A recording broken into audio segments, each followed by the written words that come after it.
Cinema ലോകത്തെയും social മീഡിയയിലെയും ഇപ്പോൾ ചർച്ചാ വിഷയമാക്കിയിരിക്കുന്നത് ഒരു നടിയുടെ ചോദ്യമാണ്. ചോദ്യം ലളിതമാണ്, പക്ഷെ അത് വിരൽ ചൂണ്ടുന്നത് നമ്മുടെ സമൂഹത്തിൽ ഇന്നും നിലനിൽക്കുന്ന ചില അലിഖിത നിയമങ്ങളിലേക്കാണ്. 55ാമത് സംസ്ഥാന ചലച്ചിത്ര അവാർഡ് വിതരണ ചടങ്ങിന്റെ വേദി തിരുവനന്തപുരം നിശാഗന്ധി ഓഡിറ്റോറിയത്തിൽ നടന്ന ആ പ്രൗഢ ഗംഭീരമായ ചടങ്ങിൽ മലയാള സിനിമയിലെ വമ്പന്മാരെല്ലാം അണിനിരന്നു. അവാർഡ് ജേതാക്കളും രാഷ്ട്രീയ പ്രമുഖരും സാംസ്കാരിക നായകരും നിറഞ്ഞു നിന്ന ആ വേദിയിൽ നിന്ന് പുറത്തു വന്നൊരു ദൃശ്യമാണ് നടി അഹാന കൃഷ്ണയെ ചൊടിപ്പിച്ചത്. ആ മുൻനിരയിലിരിക്കാൻ സ്ത്രീകൾ ആരുമില്ലേ എന്ന അഹാനയുടെ ചോദ്യം ഇപ്പോൾ വലിയൊരു വിവാദമായി മാറിയിരിക്കുകയാണ്. എന്താണ് യഥാർത്ഥത്തിൽ സംഭവിച്ചത്? ചടങ്ങിന്റെ ദൃശ്യങ്ങൾ സോഷ്യൽ മീഡിയയിൽ പങ്കുവച്ചുകൊണ്ടാണ് അഹാന തന്റെ പ്രതിഷേധം അറിയിച്ചത്. പരിപാടിയുടെ മുൻനിരയിൽ ഇരിക്കുന്നവരെ എല്ലാം നോക്കിയാൽ നമുക്കൊരു കാര്യം വ്യക്തമാകും. അവിടെ ഇരിക്കുന്നവരെല്ലാം പുരുഷന്മാരാണ്.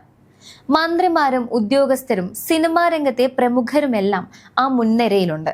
എന്നാൽ ആ നിരയിൽ ഒരൊറ്റ സ്ത്രീ പോലുമില്ല എന്നതാണ് അഹാന ചൂണ്ടിക്കാട്ടിയത്. ഇവിടെ സ്ത്രീകൾക്കിടമില്ലേ എന്ന അർത്ഥത്തിൽ അഹാന പങ്കുവെച്ച കുറിപ്പ് നിമിഷങ്ങൾക്കുള്ളിൽ വൈറലായി. ഇത് വെറും ഒരു സീറ്റിംഗ് അറേഞ്ച്മെന്റ് പ്രശ്നമല്ലെന്നും മറിച്ച് നമ്മുടെ സിസ്റ്റത്തിന്റെ മനോഭാവമാണെന്നുമാണ് ഒരു വിഭാഗം ആരാധകർ പറയുന്നത്. സംസ്ഥാന അവാർഡ് പോലെ ലിംഗസമത്വത്തെക്കുറിച്ചും തുല്യതയെക്കുറിച്ചും സംസാരിക്കുന്ന ഒരു വേദിയിൽ പോലും ഇത്തരം ഒരു കാഴ്ച ഉണ്ടാകുന്നത് ഖേദകരമാണെന്ന് അഹാന പറയുന്നു. മികച്ച നടിയോ ജൂറിയിലുള്ള സ്ത്രീകളോ അല്ലെങ്കിൽ സാംസ്കാരിക മേഖലയിലെ പ്രമുഖരായ വനിതകളോ ആ മുൻനിരയിൽ ഇരിക്കാൻ അർഹരല്ല എന്ന ചോദ്യം പ്രസക്തമാണ്. പലപ്പോഴും പ്രോട്ടോകോൾ എന്ന പേര് പറഞ്ഞ് ഇത്തരം വിവേചനങ്ങൾ ന്യായീകരിക്കപ്പെടാറുണ്ട്. എന്നാൽ ഒരു മാറ്റം വരണമെങ്കിൽ ഇത്തരം ചെറിയ കാര്യങ്ങളിൽ നിന്ന് തന്നെ തുടങ്ങണമെന്നാണ് സോഷ്യൽ മീഡിയയിൽ ഉയരുന്ന അഭിപ്രായം.